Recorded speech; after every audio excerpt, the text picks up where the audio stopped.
Summer of 1600 brought horror to Munich's cobblestone streets. Bloodstains and anguished screams echoed through the city, haunting generations yet unborn. But this was not the result of war or disease. It was something far more chilling, a carefully orchestrated campaign of institutional murder disguised as justice. 5 innocent people, a family of outcasts, would pay the ultimate price for their existence on society's margins during an age of religious fanaticism. Their names Paulus, Anna, Gumprey, Michelle, and 10-year-old Hansel Gimpel would vanish into history as victims of a system designed not to protect but to terrify. Bavaria, under Duke Maximilian I, had become a laboratory of religious persecution. The Counter-Reformation demanded enemies, and those enemies could be manufactured from the most vulnerable layers of society. Being Protestant in Catholic Bavaria was tantamount to treason, and the law no longer served justice, it served power. Confessions extracted under torture became the highest form of proof, while executions were public demonstrations of faith and authority. Economic pressures, social prejudice, and political opportunism intertwined to create a society primed to manufacture victims. Paulus Gimpel had spent his life in obscurity, performing work that polite society deemed unworthy of recognition. As a privy cleaner, he dealt daily with the filth others refused to touch, his body and spirit worn down by decades of relentless labor. At 57, the weight of his profession was visible in every movement, yet the social stigma he carried was far heavier. His wife Anna bore an inherited shame. Her father had been a gravedigger in Ansbach, and in the rigid hierarchies of medieval Europe, those who touched death were permanently barred from social acceptance. Their children, Gumprey, 22, and Michelle, 20, had inherited the family's marginalization, surviving on odd jobs and seasonal labor that no one else wanted. 10-year-old Hansel, still full of innocence, had yet to understand the social burden his family carried, but society already marked him for exclusion. The Gimpel family lived a life on the move, constantly relocating to earn minimal wages, never settling long enough to gain trust or community acceptance. Their itinerancy aroused suspicion, as wanderers were often presumed criminal in a society that prized stability and order. They possessed little beyond what could be carried, wore simple, worn clothing, and spoke with the dialects and inflections of outsiders. Their existence was precarious, vulnerable not only to economic hardship, but also to the caprices of a society that viewed them with fear and disdain. In such an environment, even family loyalty could become a weapon in the hands of the authorities. The bonds connecting parents to children and siblings to one another could be exploited to coerce false confessions, turning love into leverage for oppression. The autumn of 1599 brought the lie that would seal the family's fate. A condemned thief, desperate to postpone his execution, accused Gumprey and Michelle of complicity in murdering pregnant women. The accusation was absurd, impossible to verify, yet in a society saturated with fear and suspicion, it was sufficient to mobilize the full power of the state. Bavarian bureaucratic machinery operated with ruthless efficiency. Sheriffs, magistrates, and local authorities received instructions to arrest the family at once and deliver them to Munich, ensuring that no intermediary could question the charges. On a February night in Altmanstein, the family's wandering existence came to a sudden and terrifying halt. Their modest lodgings were surrounded under the cover of darkness, a calculated tactic to amplify confusion and terror. Paulus, Anna, Gumprey, and Michelle were seized, while young Hansel was initially left behind, uncertain and frightened. Hours later, the boy was brought to the same trap, stepping unknowingly into the nightmare that had ensnared the rest of his family. Imprisoned under the supervision of Prefect Alexander von Haslang, the family endured cold, cramped cells designed more for containment than for human dignity. What might have been a routine criminal case quickly escalated into a matter of state spectacle, as Duke Maximilian's personal intervention transformed their prosecution into a demonstration of power and religious authority. The Gimpel family's fate was no longer about justice, it was about control, about instilling fear and about reinforcing social and religious hierarchies. At the center of this machinery stood Jan Sigismund Wagner, an efficient, educated, and devout administrator of the Counter-Reformation. Wagner viewed the Gimpel family not as human beings deserving fair treatment, but as enemies of God and the state. For him, confessions were never tools to uncover truth. They were instruments of justification, obtained through meticulously applied cruelty. Every interrogation, every method of torture, every coerced admission served to reinforce the narrative the authorities had already decided upon, that the Gimpel family was guilty, and that their destruction was both necessary and righteous. In the shadow of Munich's Falcon Tower, the family's suffering began, setting the stage for one of the most brutal spectacles of fear, control, and injustice in Bavarian history.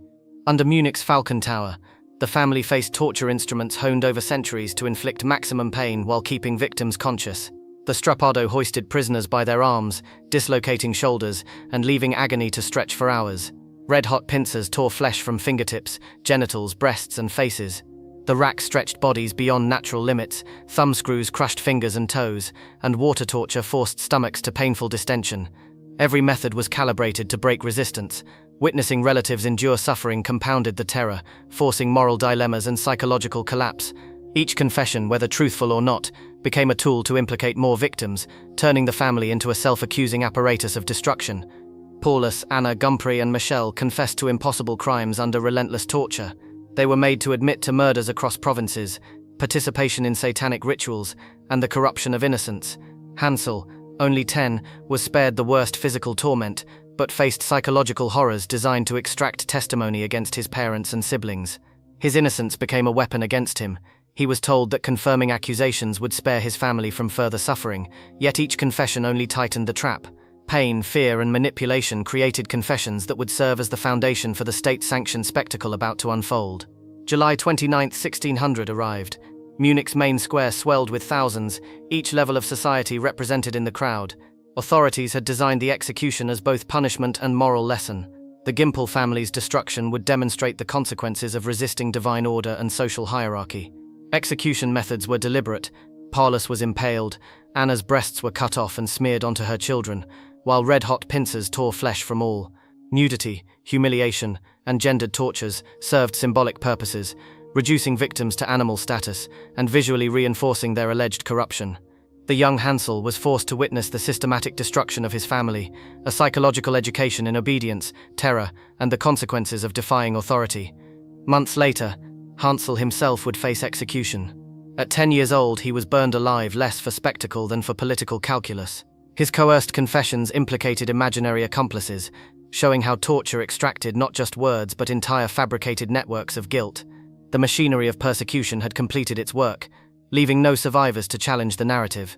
The public, religious authorities, and political overseers all validated the state's display. Fear, spectacle, and ideology had merged, transforming ordinary people into instruments of collective terror. Centuries later, historians analyzing court records, torture protocols, and administrative correspondence revealed the shocking truth: the Gimpel family had been entirely innocent. Every confession, extracted through pain, was fabricated under duress. The murders, the conspiracies, the rituals, they existed only in the minds of interrogators and terrified victims.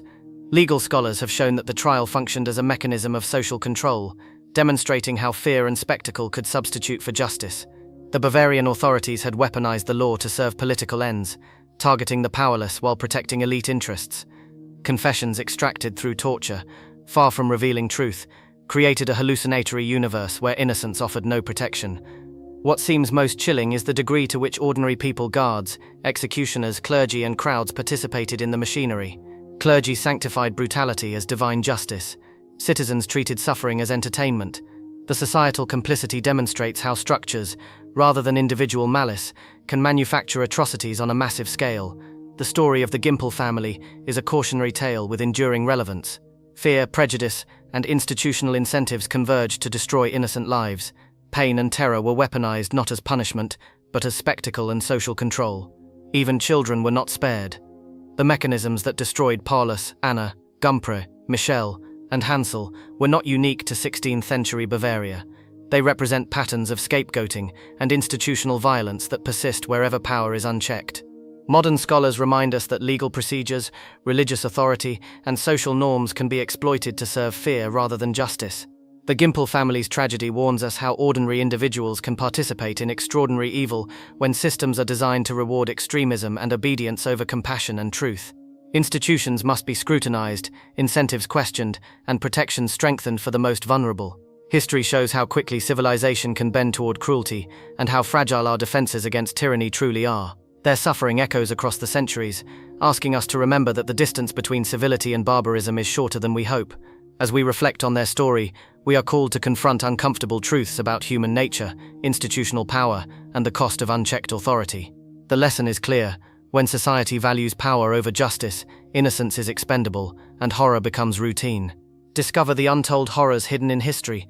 Subscribe now and never miss a story that exposes the dark truths behind the past.